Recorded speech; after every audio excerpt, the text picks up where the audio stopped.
when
the hearing of the the Tom Lantos Human Rights Commission will come to order. I would just note as we start that my good friend and colleague, Jim McGovern, would have been here, but his daughter passed away, as I think many of you know, in a horrible and tragic situation. So he will not be with us today. We will be joined by other members. Mr. Costa, I believe, will be serving as the acting co-chair. He should be here very shortly. And again, I thank you all for being here. And again, we wish our prayers, all of our prayers, to Jim McGovern, his family, and for his daughter, Molly, who has passed. Welcome and thank you for joining us. We are today take stock of the human rights situation in Azerbaijan. Sadly, Azerbaijan is a dictatorship under the rule of Aliyev, who controls and exploits the country as a fiefdom for his extended family. 5 months ago, the COP29 UN climate change conference took place in Baku, Azerbaijan. The dictatorship intended the COP29 conference to be an event that would significantly increase its prestige and acceptance in international circles. Did it turn out that way? I don't think so. That was one of the main questions that we are asking here today. Another is, what are the policies towards Azerbaijan that Congress should be promoting in its work with the Trump administration? I am currently preparing legislation, an Azerbaijan Democracy Act, that will respond very specifically to the worsening situation in Azerbaijan. And the testimony we hear today from our distinguished panel of experts will help inform that legislation. Looking at the COP29 conference, I have to really doubt that the Aliyev dictatorship saw this as a success for them, seeing that controversy over the government's abominable human rights record dogged the run-up to the conference. Many countries did not participate in the conference or sent low-level delegations. Also, in the run-up to the conference, most press reporting did include significant mention of the government's worsening brutality toward both ethnic Azerbaijanis and Armenians. For that low level of participation, we have to thank the many brave human rights defenders who, often at great risk to themselves, created focus on the regime's horrific human rights abuses. Human rights monitors reported sharply intensified internal repression of Azerbaijan citizens, as well as transnational repression of Azerbaijan diaspora abroad. This seems to have begun around the end of 2022, but to have gotten much worse in the run-up to COP29, including, of course, a suspicious, brutal murder last October in France of a prominent opposition figure. Regarding internal repression, Maidan TV reported in February a total of 357 political prisoners in Azerbaijan. This is a significantly increased number over recent years. There are several political prisoners whom I want to mention by name, not to diminish our concern for the many others. Every one of them is precious and needs to be protected and released. But in order to put a face on the suffering of the Azerbaijanis, and because we have a special responsibility work for the release of these people. Dr. Gubad Ibandoglu is a renowned economist with an expertise in exposing and fighting corruption. After Azerbaijan's 2014 civil society crackdown, Dr. Ibandoglu fled and joined Ned's Reagan Fassel Democracy Fellowship. He held positions in Princeton, Rutgers, and at the London School of Economics. In July 2023, during a visit to his sick mother in Baku, he was abducted, falsely charged, and detained for 274 days under inhumane conditions, apparently calculated to aggravate his health conditions, including a dangerous heart aneurysm. Dr. Ibadoglu now remains under house arrest and under constant surveillance, with his health steadily worsening. His family faces retaliation.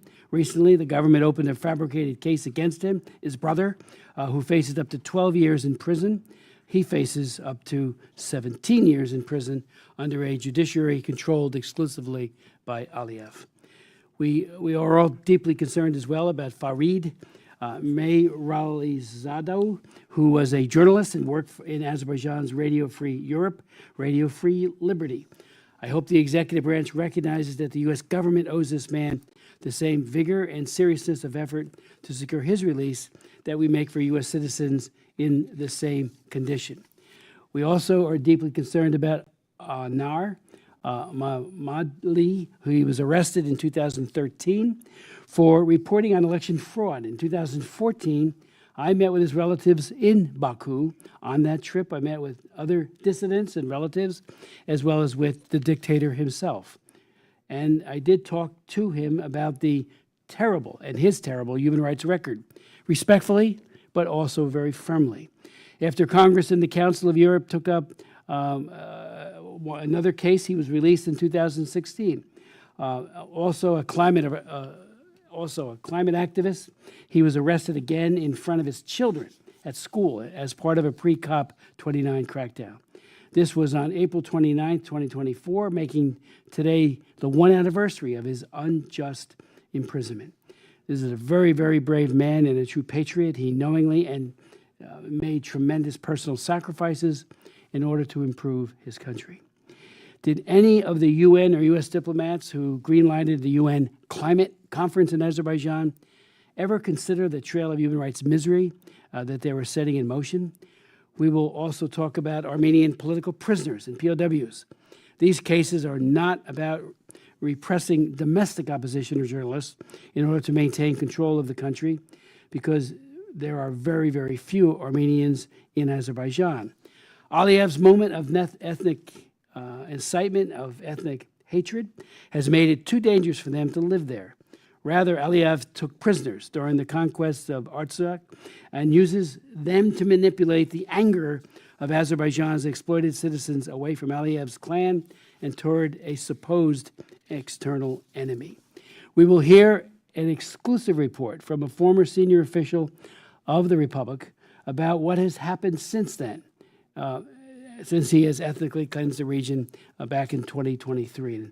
As some of you may recall, we did an emergency hearing at the time when they were using food as a weapon, reminiscent of Mengistu in Ethiopia, when he was starving people as a way, a clear violation of fundamental human rights. But even more so, this was an act of genocide. And we heard from a prosecutor from the ICC who provided brilliant testimony as to why this fit as a crime of genocide.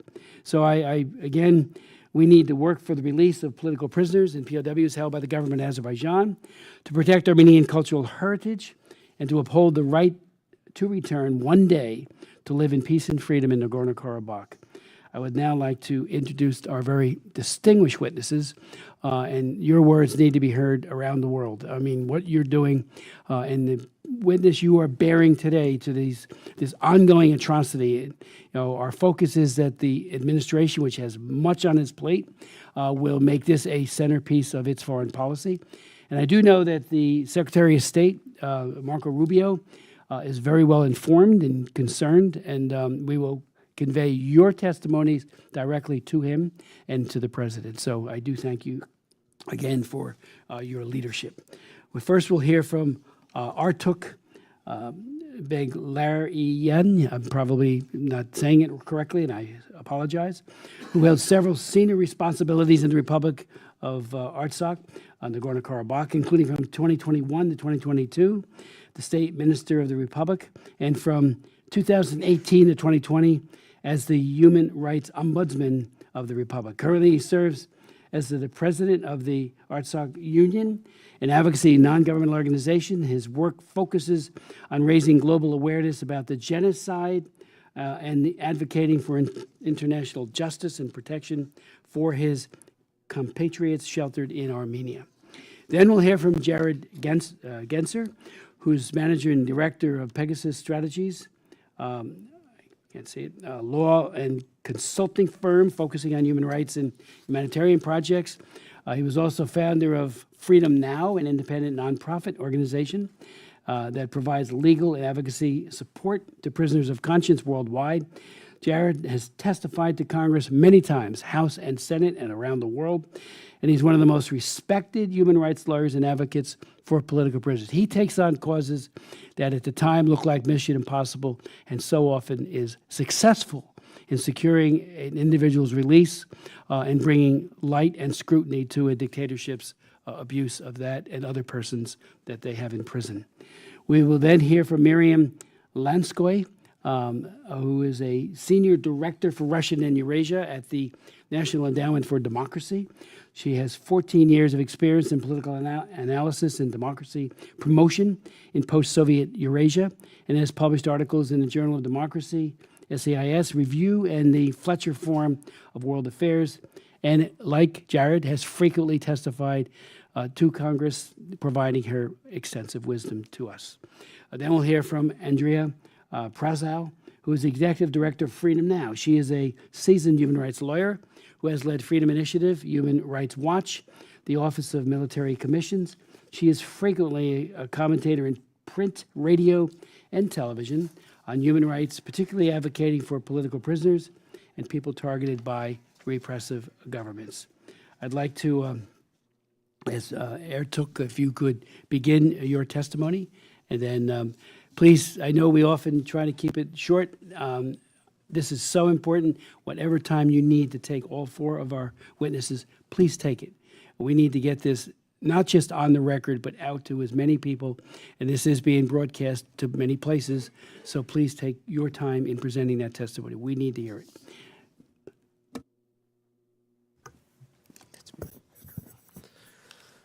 Honorable Co-Chair Smith and distinguished members of the Commission, thank you for giving this opportunity to testify today.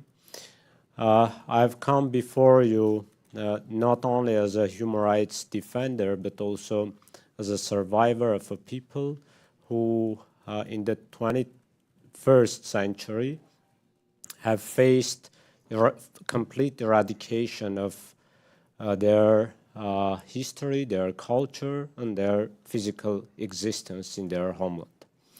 Grown up blind and orphaned as a result of the tragic conflict in my homeland, I know intimately the value of peace, the price of conflict, and the importance of fundamental human rights and dignity.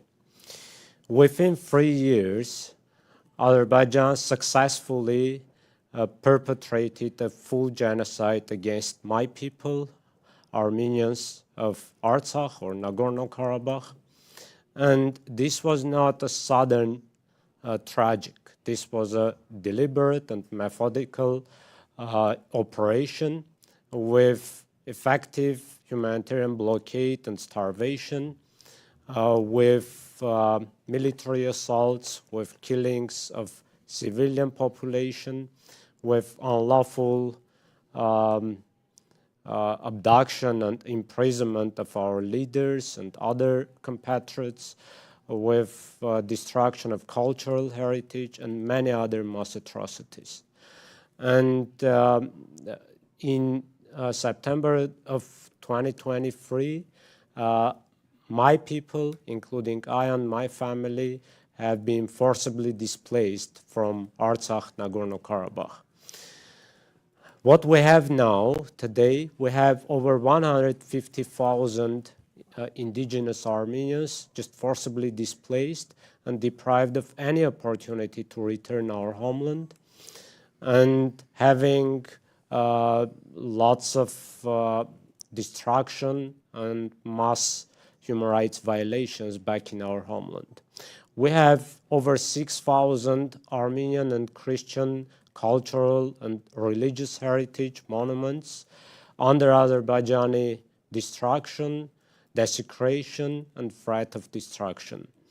We have at least 23 officially confirmed Armenian hostages held under Azerbaijani imprisonment and unlawful sentence and being subjected to torture.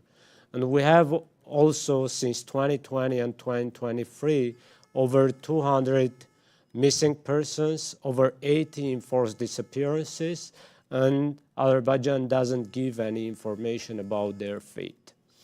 And in this situation, we have international investigations like by Freedom House, by International Association of Genocide Scholars, and many others, assessing these events as ethnic cleansing and genocide.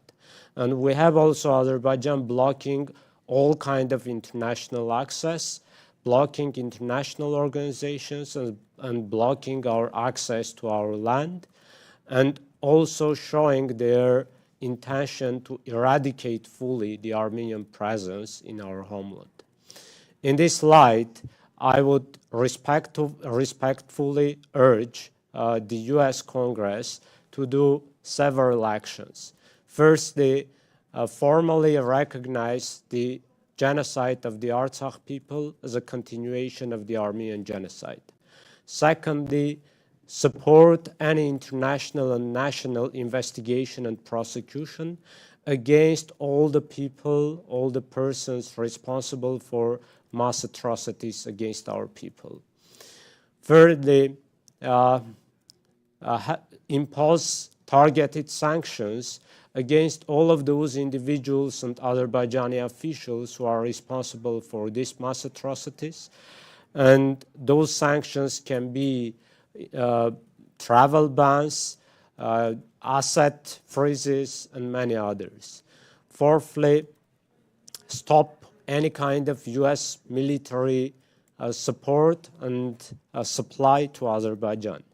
Fifthly, condition any kind of US assistance to Azerbaijan on measurable human rights improvements, including the release of the Armenian hostages there.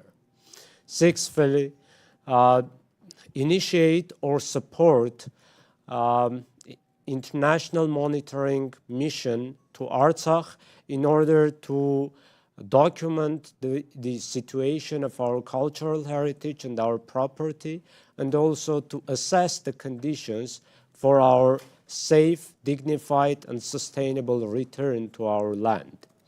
And seventhly, elevate diplomatic pressure over Azerbaijan to ensure its compliance with International Court of Justice rulings, and also to ensure our return to our homeland with robust international protection mechanisms.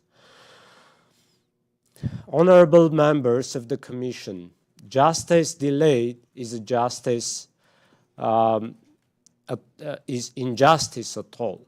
And as Martin Luther King said, injustice anywhere is a threat to justice everywhere. And now, having the injustice towards our people and towards the this kind of mass atrocities happened against our people. This is supporting the injustice to every corner of the world.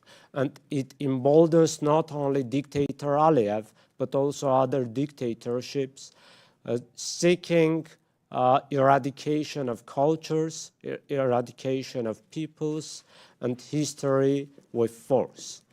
And Aliyev now is emboldened also as a result of COP29, greenwashing, all kind of mass atrocities he made, but also now Aliyev is threatening sovereign territory of Armenia with new aggressions and new mass atrocities. So having justice will mean not only having restoration of the rights of my people, but also having basis for sustainable and dignified peace in the region.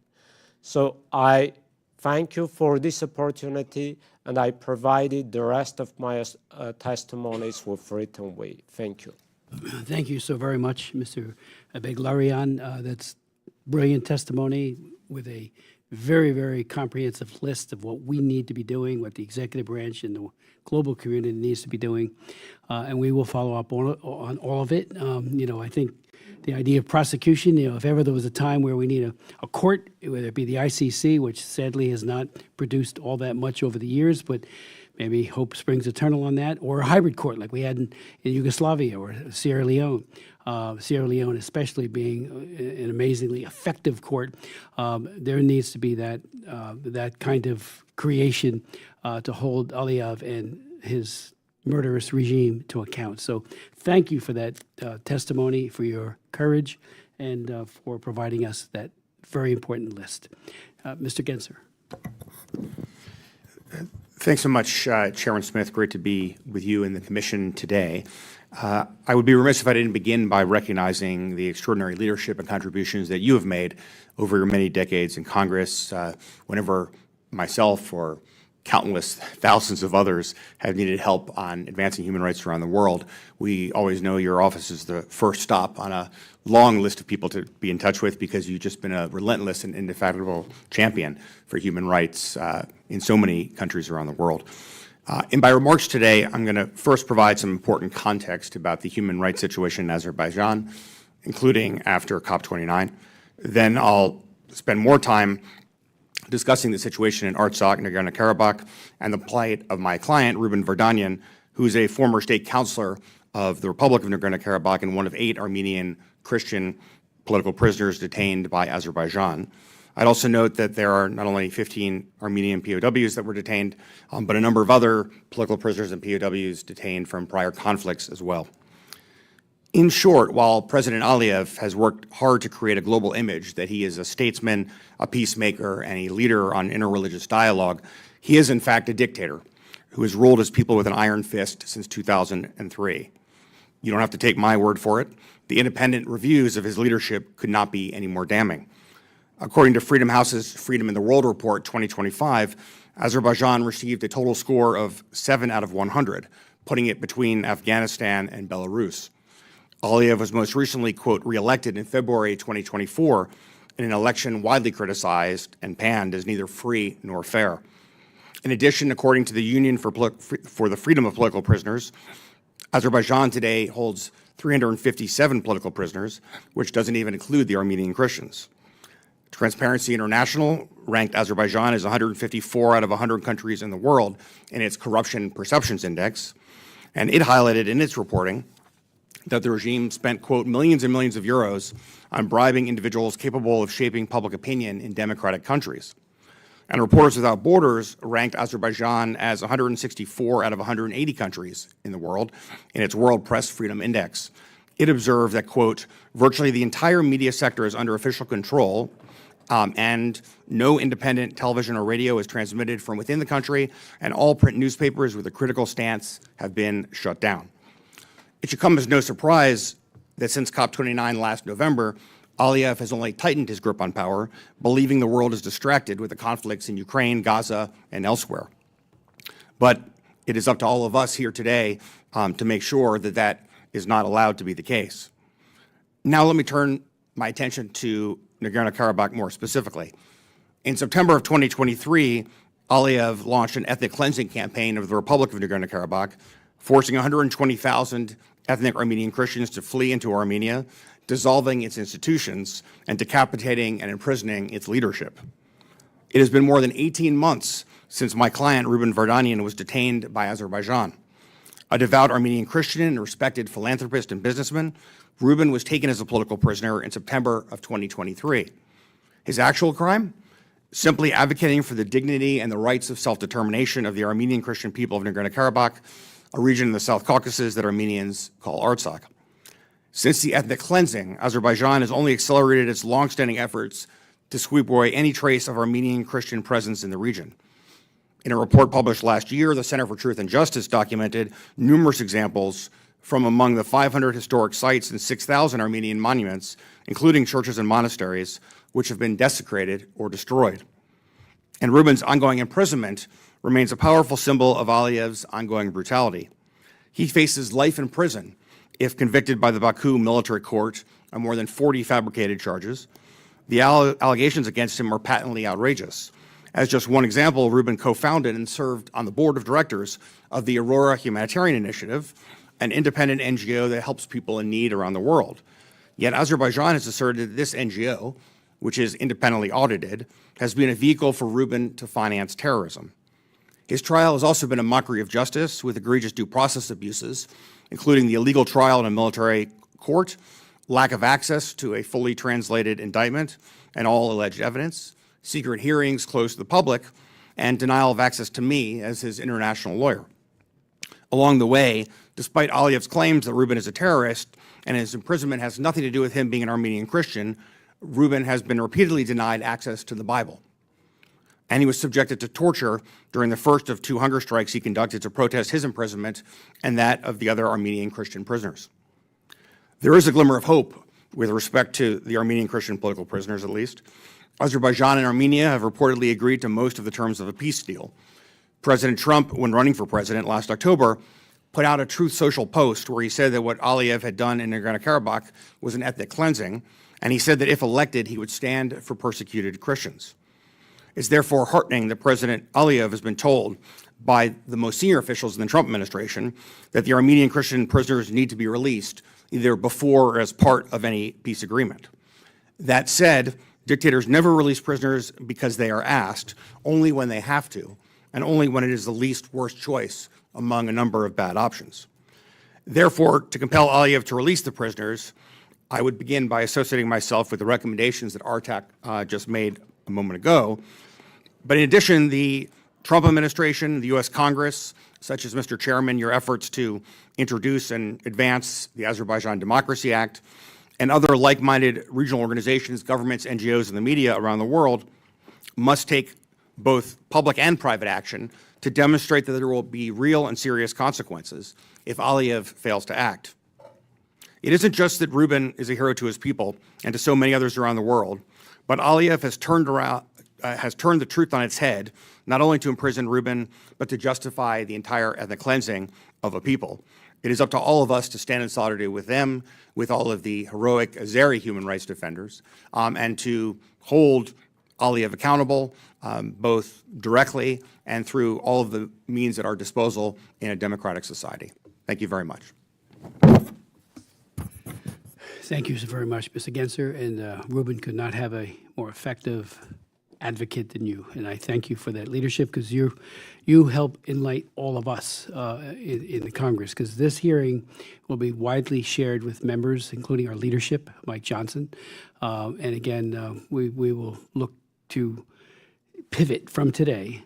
That's why we waited before we introduced the bill, to get any further insights from you and from all of you. So I want to thank you for that. Ms. Lanskoy?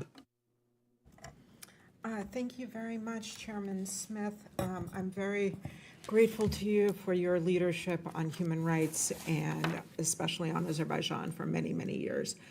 And this is an important hearing. It's important to be talking about Azerbaijan, and I'm honored to be here to talk about repression against civil society. Azerbaijan uses a sophisticated set of diplomatic tactics to blunt international criticism of its kleptocratic and repressive system. In addition to caviar diplomacy, which includes bribes, gifts, and favors for foreign officials and parliamentarians, Azerbaijan is very adept at the use of diplomatic foils to remain in good graces of Western governments, even as it violates every norm and value that should underpin those relationships. In one famous instance, the Italian member of the European Parliament, Luca Volonti, was sentenced to 4 years in jail in Italy for accepting bribes from Azerbaijan. There have been investigations in the Parliamentary Assembly of the Council of Europe that held accountable and disciplined several of the MEPs, and Azerbaijan eventually lost its seat in that body. There are two reports that I would advise everyone to familiarize themselves with. One is Caviar Diplomacy by the European Stability Initiative. The other one is the Azerbaijan Laundromat by OCCRP, which just documents a system of money laundering, $2 billion that OCCRP was able to document to have favorable political outcomes in Europe. Azerbaijan took a profound authoritarian turn in 2013, adopting legislation hostile to media and civil society and putting many prominent public figures in jail. Since Russia's full-scale invasion of Ukraine, Europe has become more and more interested in moving away from Russian oil and gas, and this has given Azerbaijan even more opportunities to use its hydrocarbon assets to preempt attempts at domestic and international accountability. However, as research by Dr. Badoglu indicates, Azerbaijan can only meet increasing demand for gas in Europe through swaps with Russia and Iran. Enormous courage by Dr. Badoglu to be writing, he's an economist whom you've mentioned already, to be writing and showing figures to these effects, even as he is now under home arrest. There's a new pipeline being projected from Russia to Iran through Azerbaijan, and Azerbaijan recently held military exercises with Iran. Similarly, Azerbaijan uses the peace process with Armenia to avoid accountability for human rights abuses. There were expectations that in return for being able to host COP and for there being this diplomatic honor and opportunity, Azerbaijan would in fact sign the peace treaty prior to COP itself. That did not come about. What came about was a very embarrassing confrontation when Aliyev opened the COP by praising oil and gas, saying that it's God's gifts, and undermining the environmental premises of the meetings themselves. The desire to bring an end to the conflict with Armenia has shaped U.S. policy on Azerbaijan in the last administration and certainly also under previous administrations, and it's shaped a mild approach on human rights and democracy issues with Azerbaijan.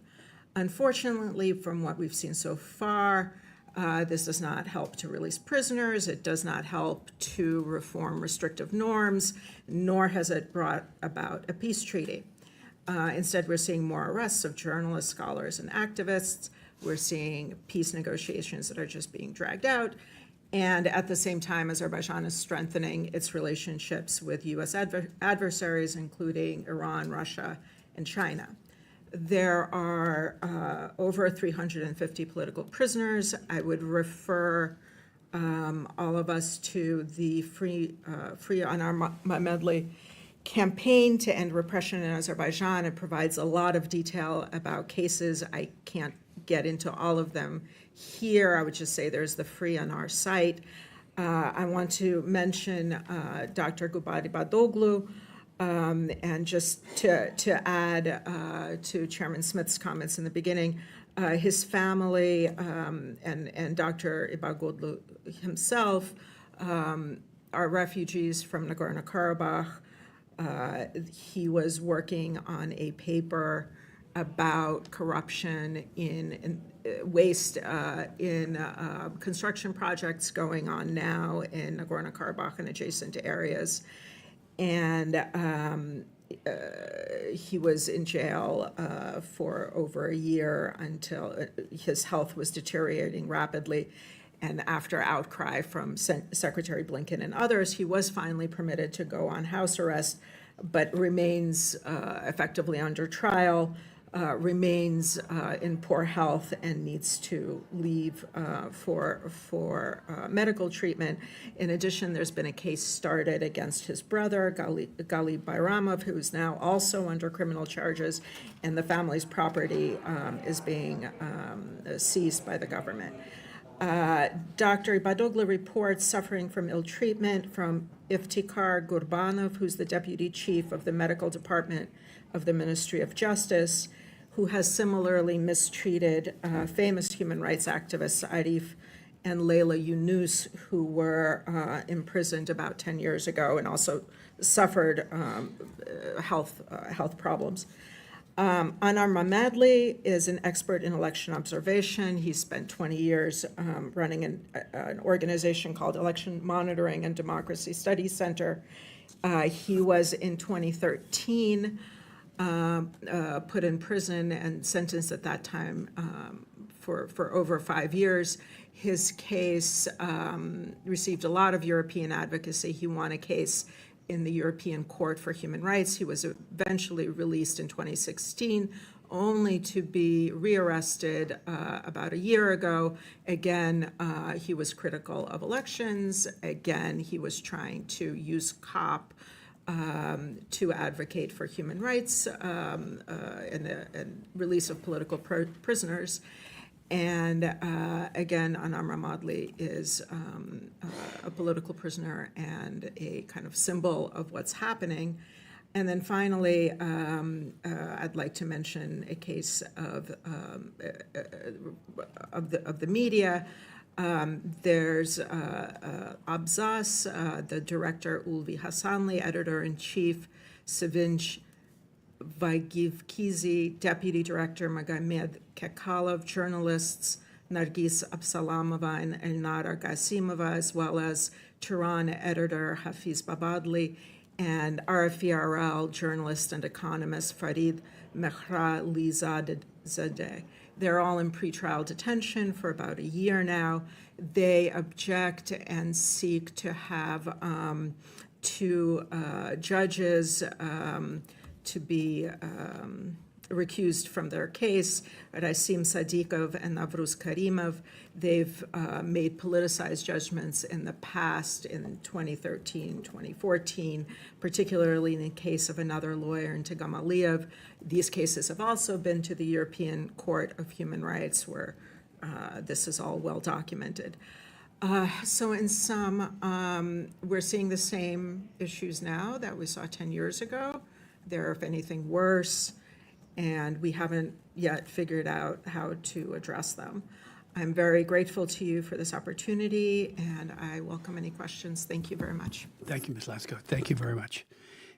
Excellent testimony. I'd like to now ask Andrea Prasow to present her testimony. Good morning, Chairman Smith. Thank you for inviting me to testify. Is this working? Thank you. For many years, Freedom Now has worked to assist human rights defenders in Azerbaijan and sought freedom for political prisoners there.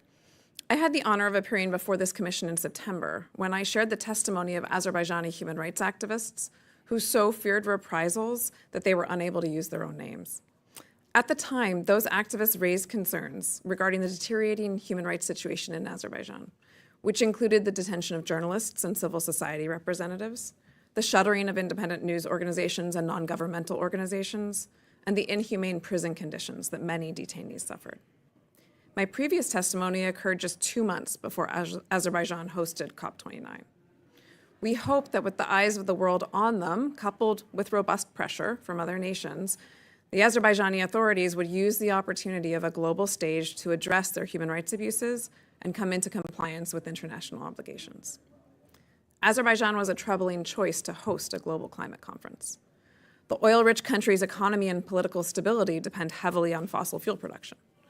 Moreover, President Aliyev's authoritarian regime has a long history of political repression, media censorship, and crackdowns on civil society, practices which directly undermine the open, multi-stakeholder environment necessary to achieve COP's goals for climate action and environmental justice.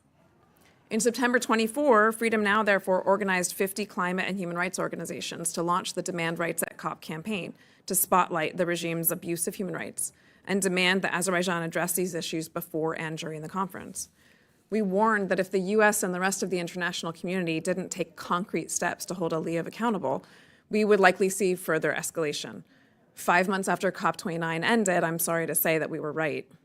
The campaign worked to raise the public's and policymakers' awareness in the lead up to COP29, to increase visibility for political prisoners, and to ensure that media coverage appropriately recognized that Azerbaijan's repressive policies were tied to the failure of COP29 to meet its climate goals.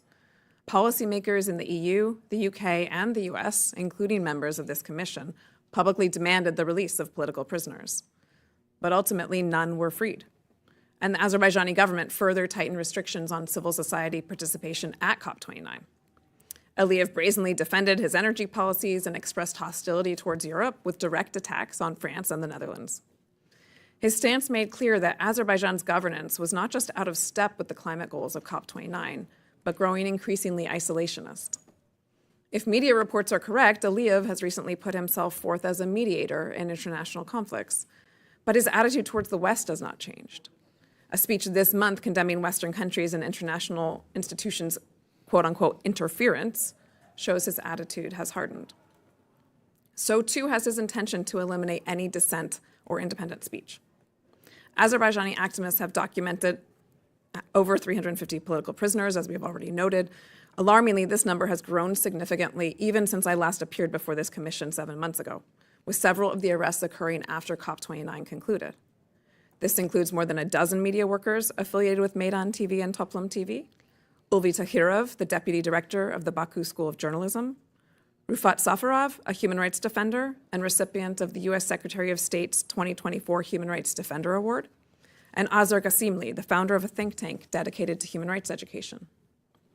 The government has also added aggravating charges or handed down lengthy sentences to several political prisoners who've been languishing behind bars for months, in some cases years. In January of this year alone, courts handed down the following sentences: 10 years for pro-democracy activist Bakhtir Hajiev, who was arrested in December 2022, 6.5 years for human rights activist Rail Abbasov, who was arrested in September 2023, 8 years for labor activist Afiadin Mamadov, who was arrested in September 2023. To be clear, these sentences were imposed for fabricated charges. But to hold up the veneer that its attacks are justified, the government has launched propaganda campaigns full of disinformation about some media outlets, NGOs, and even individuals. Recent actions by the Trump administration have handed the Aliyev regime new fodder by appearing to validate his claims that, for example, USAID was a corrupt agency. Civil society representatives have been called in for questioning about their association with USAID. And last month, prominent human rights defender Bashir Soleimanli was arrested on the charges that he'd obtained and disguised grant funds from USAID and other U.S. institutions through criminal means, a charge which he denies. For decades, the U.S. supported on a bipartisan basis RFERL, an institution that provided independent news and helped to counter the Aliyev regime's propaganda and expose the government's human rights abuses and corruption.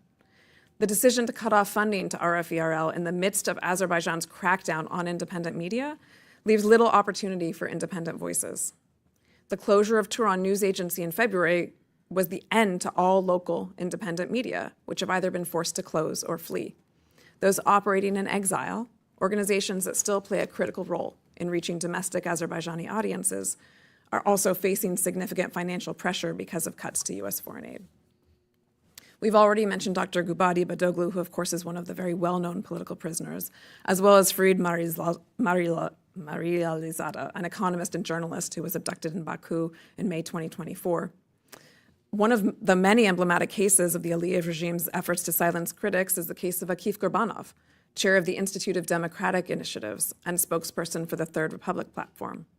He was blocked from registering IDI as an NGO and harassed for its work.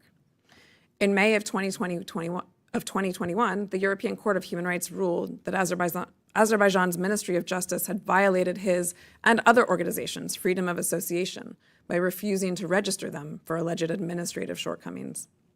But in March 2024, following a police raid on IDI and related offices, Gurbanov and his team were arrested for allegedly smuggling foreign currency. Their pretrial detention was repeatedly extended, and they report facing threats from officials to cease criticizing President Aliyev. By January 2025, Gurbanov's indictment expanded to include charges of illegal entrepreneurship, money laundering, and tax evasion. Also detained is Tevfik Yagublu, an opposition leader and longtime critic of Aliyev.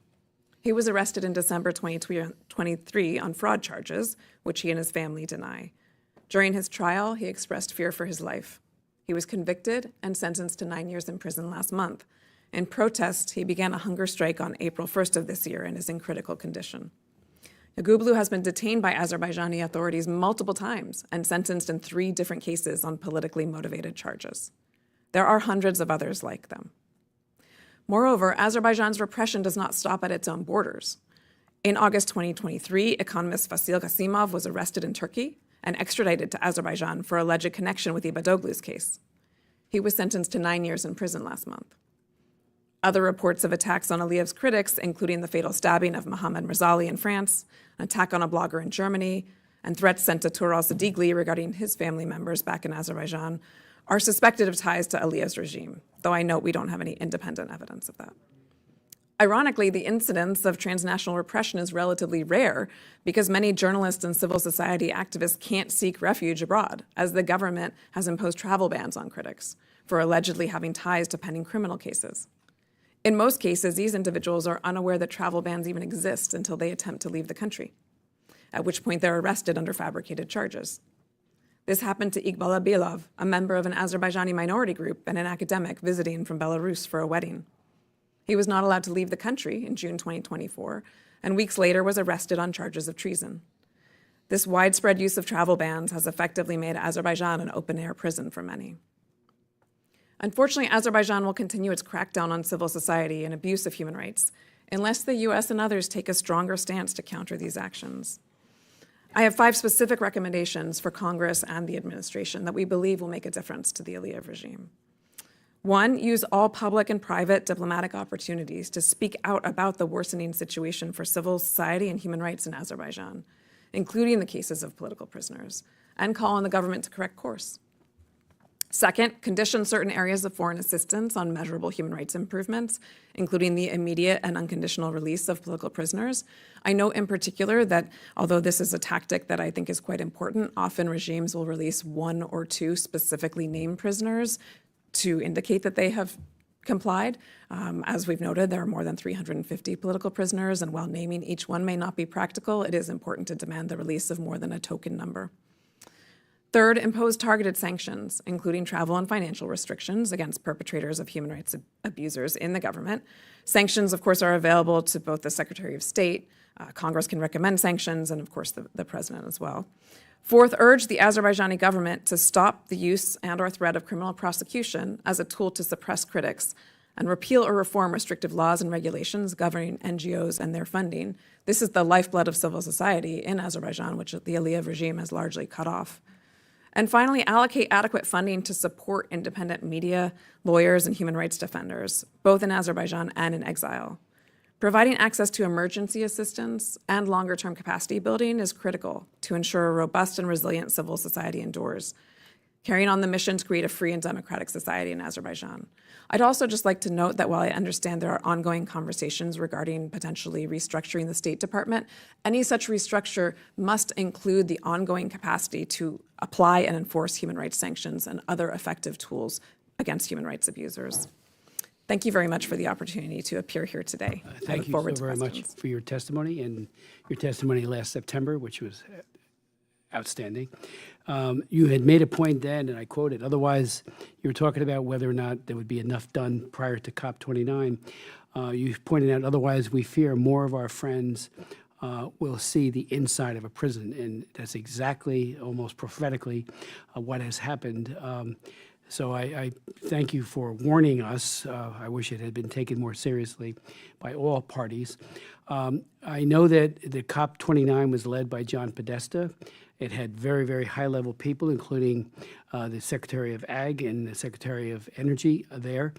And I'm not sure how robustly, if at all, they raised human rights issues in a way that was in any way meaningful.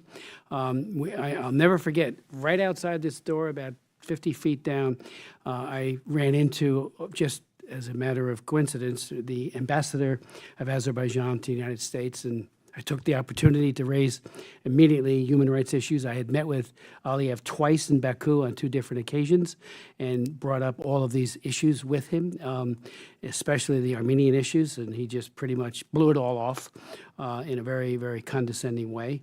I think he wondered who let me in there. I was head of delegation for the OSCE Parliamentary Assembly, so that helped me get some entree. But while we were talking, while we were arguing, the ambassador says, "I've got to call Podesta."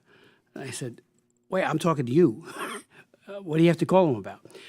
He immediately defaulted to his voice here in Washington, which had an outsized influence. And then, as we all know, Podesta led the delegation to COP29. I'm not, and we had asked the administration repeatedly. The hearing was directly focused on admonishing, with respect, the Biden administration and every other participant in COP29. I argued that it should have it somewhere else. Have COP29, but have it somewhere else. Why in Baku? And as I think you folks have indicated, it was also even bad on the issue, as he's, a big proponent of fossil fuels. So there was a mixed message there. It wasn't like he was saying, "Ha ha, I get it. We need to have a better mix of sources for energy." But I don't think he did that at all. But any thoughts you might want to convey to this commission on how well or poorly our delegation did, because I do believe in accountability, and that goes for Republicans as well as Democrats. I've been in Congress 45 years, and I think one thing that I've tried to do, I've chaired almost 700 human rights hearings over the course, and we've only been in the majority about half the time, so you usually don't get to do it when you're in the minority. But I just... very concerned, and as you have said, I think that was a great point, that we've got sanctions, the Magnitsky sanctions, the Global Magnitsky Act, which, we need to be doing the analysis and then meting out those sanctions to the appropriate abusers everywhere, including in Azerbaijan. And I think it starts with the top, frankly, with Aliyev, but, it needs to be done. It needs to be done immediately. I do know that Secretary of State Marco Rubio is very, very much a human rights advocate, but he has been drinking out of a fire hose of late, and I do hope that as we settle down, there will be the sufficient division of labor that they do these sanctions. Just parenthetically, as a matter of historical record, I'm the one who offered the prime sponsor of the Belarus Democracy Act back in 2004. And that was the first time we said, okay, let's completely limit the ability of someone to get a visa who's a human rights abuser, and also make it not possible for them to participate economically here in the United States. And Lukashenko hated it, so much so that I met with him one time in Minsk with 10 other members of Congress. He pointed to me and said, "You're public enemy number one." So I say that because it does have an impact. He knew it. A lot of his cronies, like 200 of them, are all sanctioned in Belarus. Some of the prisoners, but not all. For every good point, they do let out some prisoners sometimes to appease, and then turn around and everybody else stays languishing, or worse, being tortured. So any thoughts you might have on that, missed opportunity, but let's hope that the new administration will pick up this ball. As you mentioned, Jared, in his post, he did say, Truth Social, that he wants to defend the Christians. Well, this is the time. We can do it very, very soon by designating Azerbaijan as a country of particular concern, a CPC country. I was disappointed when the Commission on International Religious Freedom, which I greatly respect, they said just put it on a special watch list. No, put it on a list where they are sanctionable under the provisions of the International Religious Freedom Act of 1998. So my hope is that they will find themselves on that list, and then part two of that law is to determine what sanctions should be meted out. It shouldn't just be a démarche. That's the first thing that's listed on the list of sanctions, hardly a sanction, a little slap on the wrist. There needs to be very significant sanctions imposed. I do believe, and this will be embedded in our bill, that there needs to be a criminal court. We could admonish till we're blue in the face, and maybe they'll hear us, that the ICC take it up. This man is committing crimes against humanity every day of the week, and he needs to be so focused upon for what he has done in Nagorno-Karabakh to the Armenians and to his own people. So, and it's been so many years of it. So we need to, just find our voice as never before. So, if any of you want to comment on COP29, I'm sure John Podesta is a good man and all this other stuff, but boy, he had an opportunity because he is so close, because he was paid for a long time by the Azerbaijani government as their top person here in D.C. We know how K Street works. I remember when I was fighting against Ceausescu in Romania. I had a bill to take away MFN because he had it, and he got away with murder. Securitate was murdering people, especially Christians, torturing them. Securitate was like a few other secret police. They were just horrible, right there with the KGB and others. They had a group down at K Street that would come up here and they would walk the halls of Congress and have these great talking points with bullets saying how great Ceausescu was on religious freedom. Absolute lie. Absolute lie. Let me say it again. Absolute lie. Ditto for what's happening right now with Azerbaijan.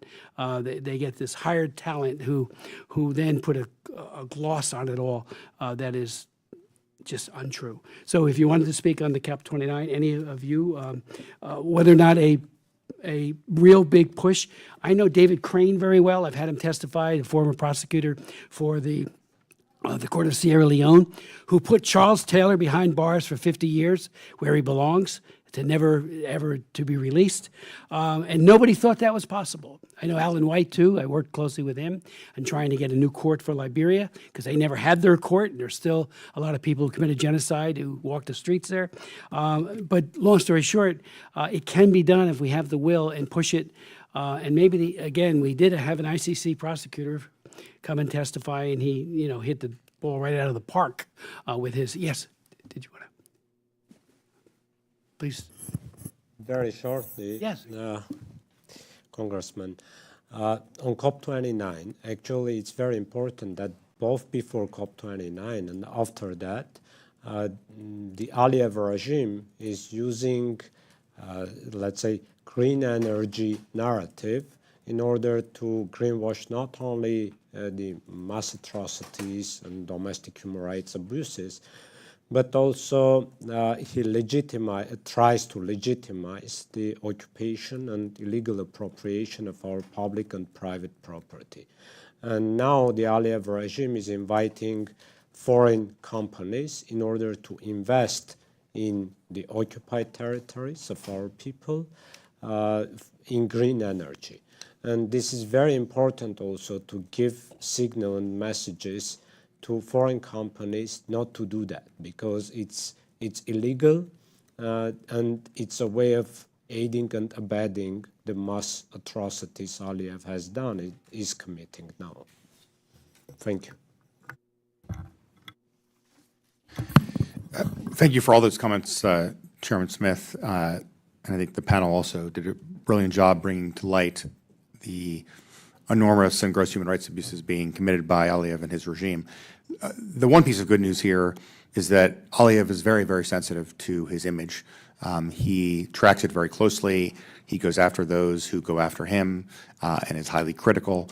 And that just reinforces for all of us that much can be done, and it's simply a question of political will. You mentioned, for example, the International Criminal Court. Karim Khan, the prosecutor today, actually has the legal authority to open a preliminary examination into Aliyev because of the ethnic cleansing, much like the situation with the Rohingya and they're being pushed out of Burma and Myanmar into Bangladesh. Armenia, by analogy, like Bangladesh, is a party to the Rome Statute. And the crime against humanity of a forcible population transfer, civilian population transfer across an international border, is one of the crimes under the Rome Statute. So this is something that Karim Khan could do today with his own authority. He has not done it up until now.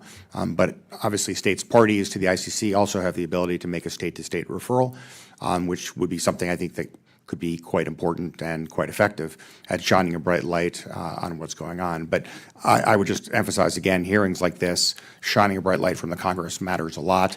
It's also really important to reinforce for Aliyev that it isn't just President Trump and the Trump administration that is concerned about the situation here, but there is very, very strong bipartisan, nonpartisan concern about Aliyev and his regime. And until he changes course, there's going to be increasing pressure and attention.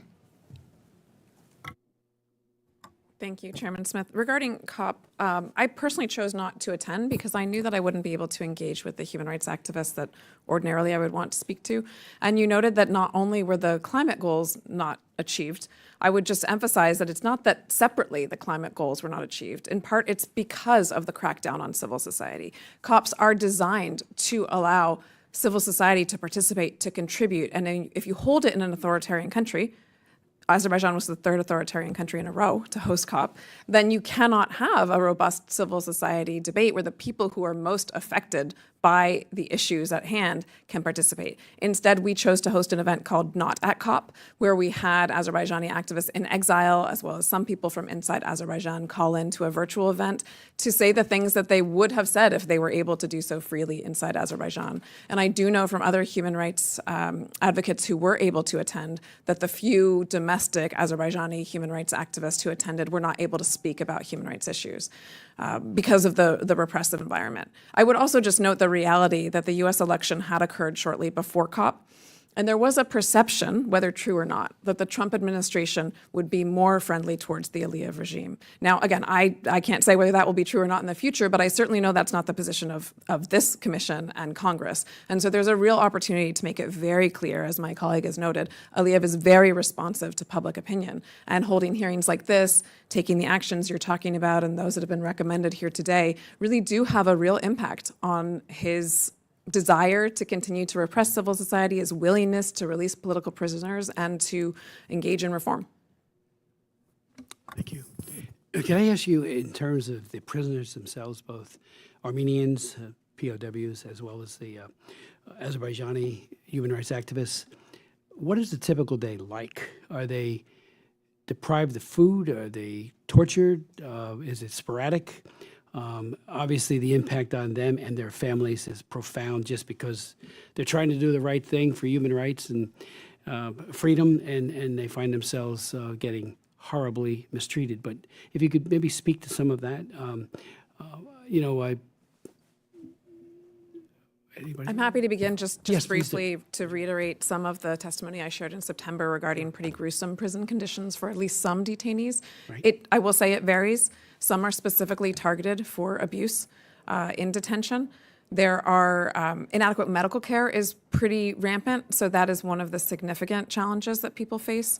We also have some, at the moment, not very specific, but very troubling reports about female detainees being mistreated in particular. So I would say that the range of terrible things that happen to people in detention in an authoritarian state are happening to political prisoners, sometimes more so specifically because they are political prisoners. When you mention the female prisoners, are we talking sexual assault? Harassment, at least, as I'm sure you understand, the accuracy of reporting and willingness to report is quite complicated in those situations, but it's certainly an area of some concern. Of concern. Jared?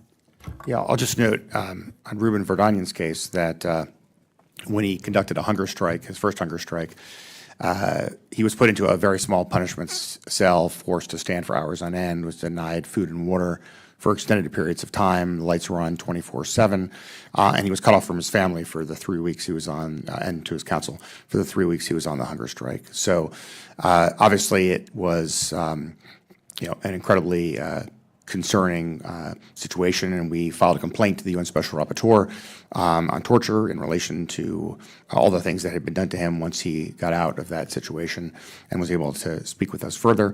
I'll note that, unfortunately, the regime is on a tear in terms of, demanding that UN agencies and other institutions like the International Committee of the Red Cross leave Azerbaijan.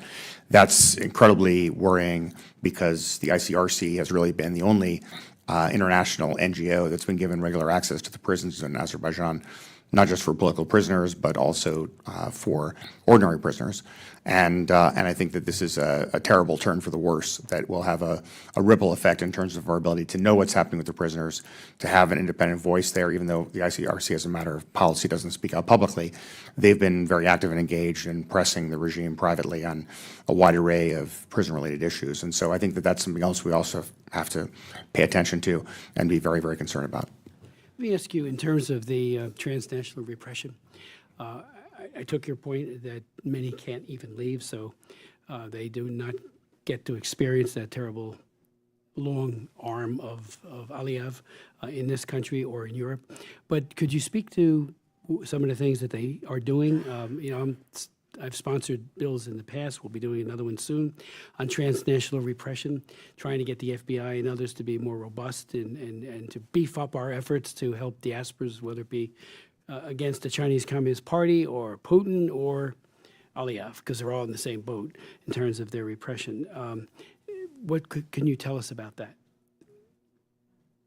Yes. Why don't I start? There have been accusations here of, even in the United States, of surveillance, of intimidation, of threats to families of political prisoners and activists. They need to be fully investigated. I don't know, my two colleagues who are lawyers may have more ideas about that. The other point I wanted to make was access to legal assistance for political prisoners. Often people don't have access to lawyers. You can't get food parcels from anyone other than a direct relative, and in some cases, you may not have, if you're in prison, your family may not be there. There might not be people who can bring food and other items to prisoners. And the practice of pretrial detention itself. You can be in pretrial detention for a very long time before ever having due process. Let me stop there. Thank you. Jared, I mean, we've heard from people who have told us, much worse. They really are fearful for their lives here.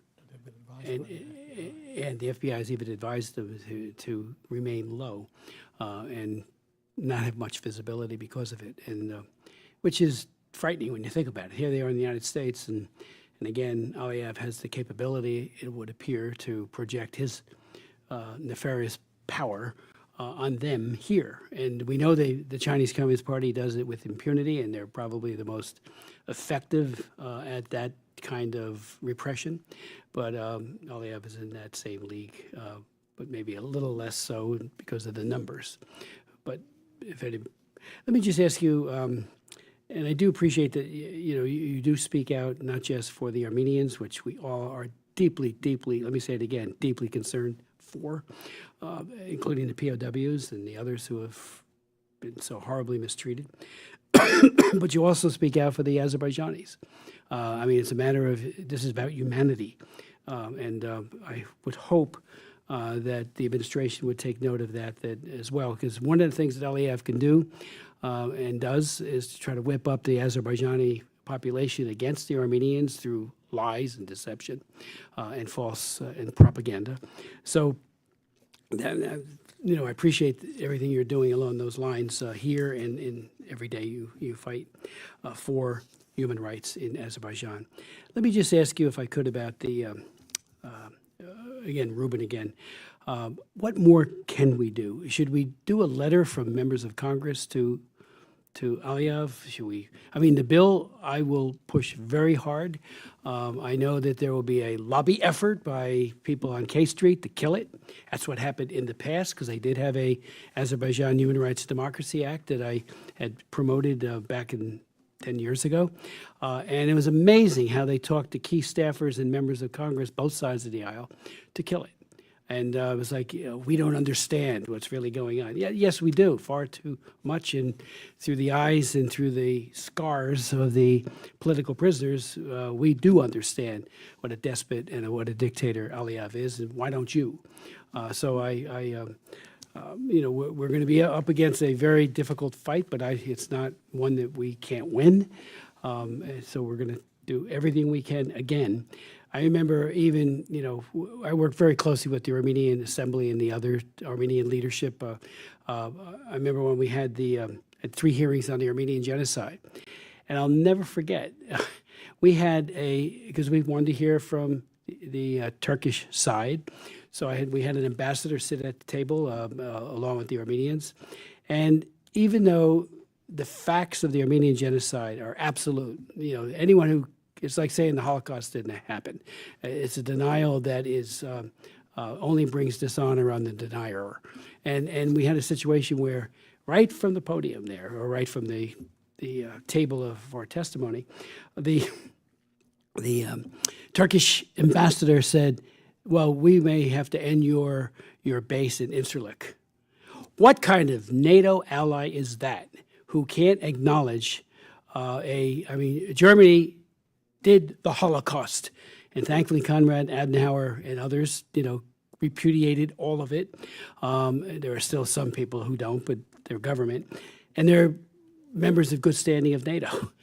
Turkey still does not acknowledge it. And I met Morgenthau's, our ambassador contemporaneous with the Armenian genocide. I read his book, and I couldn't believe, when you read from a guy that was right there on the scene. And then you have the Turkish ambassador telling us how it doesn't exist.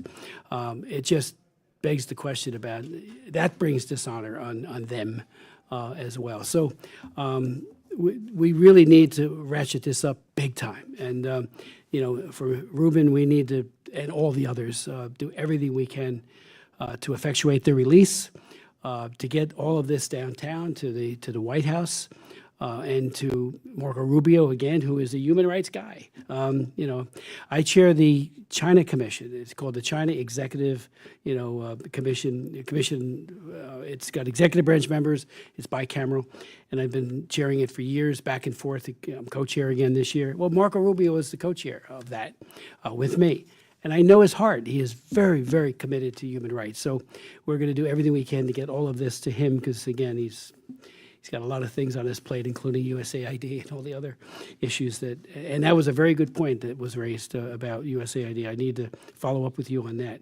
If they're using that as a way of suggesting that what happened in country was wrong, and they're using it in a prosecution, please give me all the details on that, because I will take that downtown as well.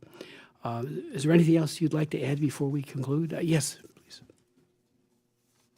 Thank you. There is another topic that mostly is neglected. It's anti-Armenian hatred policy and system in Azerbaijan. Actually, this is the #1 foundation for both anti-Armenian mass atrocities, but also for the internal, just domestic human rights violations and reparation, because it's the #1 pillar of Aliyev's dictatorial regime.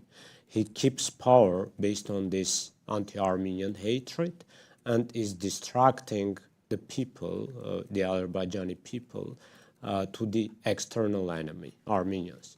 And this is something which should be shattered very effectively, and it will bring both peace to the region and democracy to the Azerbaijani people.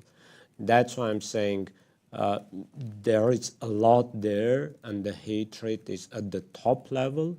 So just very short two examples. Aliyev, for many times, publicly stated that he is proud that the Azerbaijani youth has brought up with hatred against Armenians. And he said that this is the reason why we won. Or the trophy park that they had after 2020 aggression. Or Aliyev publicly stated that now Armenians are removed from Karabakh physically, and now it's the time to eradicate the Armenian aura from Karabakh. And this is in the education system, this is in the culture, this is in the politics, this is everywhere. And this is something both against Armenians and the Azerbaijani people. Thank you. Anyone else like to say anything before we close? Just Andrea? very briefly, obviously want to thank you so much for this hearing, but to reiterate what you've already said, the tremendous value of the U.S. government speaking with one voice. So I'm very heartened to hear that you'll take these issues to Secretary Rubio, to the White House. I believe there is a perception that the U.S. Allegiances can be divided and exploited by authoritarians and others, and the more that the U.S. government can speak with one voice in support of human rights, in support of human rights defenders, and in opposition to authoritarians, the greater success we all will have. Thank you. Great point. And I would just, again, thank you, Chairman Smith, for, again, a brilliant hearing and your stalwart support every step of the way here, and just reinforce the complementary role for the Congress to play exactly as you're describing. I think the Azerbaijan Democracy Act will be very, very important. You were mentioning the possibility of a letter. I think that could be helpful, obviously, if it's broad, bipartisan. And obviously, if we're talking about political prisoners, we're talking about all of the political prisoners. You know, you won't be surprised to learn, as is often the case with my clients, that Ruben instructed me specifically not to just advocate for his release, but for the release of all of the political prisoners of Azerbaijan, and that's not a dissimilar view of political prisoners in Azerbaijan as well. We're all having to stand up and to fight Aliyev and his regime and its extraordinary repression. And the only way we can do that is by being united and working collaboratively, both between the executive branch and the legislative branch here in the United States, but with our partners in Europe and around the world as well. Well, thank you so very much, all of you. Anyone? Well, Miriam? let me also thank you for your leadership on this, and just say it's very important also for the civil society. I know many Azeris are watching this now, and I get text messages right away, and it's extremely important to them. And I hope that one day you'll have more of them here. And as Andrea mentioned, it's just too difficult to speak out and publicly, but in many instances. But really, it's they who would do an even better job at representing these issues. And thank you. You know, without objection, your full statements will be made a part of the record. There are some statements from some of my colleagues that we will also include without objection. And there are some people in the room, both Armenian and Azerbaijanis, who I won't name their names, but they are true patriots and heroes, and they are hoping and praying for success. And it is within our ability, I believe, as long as the political will exists, to truly make a significant difference here. Aliyev is not all powerful. He's used to getting his way, of snookering and deceiving the world. That has to end, and it has to end now. So again, we'll push very hard for this new bill. It will be bipartisan, and because I think it must be, to show that we're all on the same page. We care deeply for especially for the prisoners of POW as well as the political prisoners, and I think your point about letting one or two people out, mentioned earlier, Andrea, was, we want them all out, because they're suffering so much, and they're doing it so heroically. With that, the hearing is adjourned, and again, I thank you so much.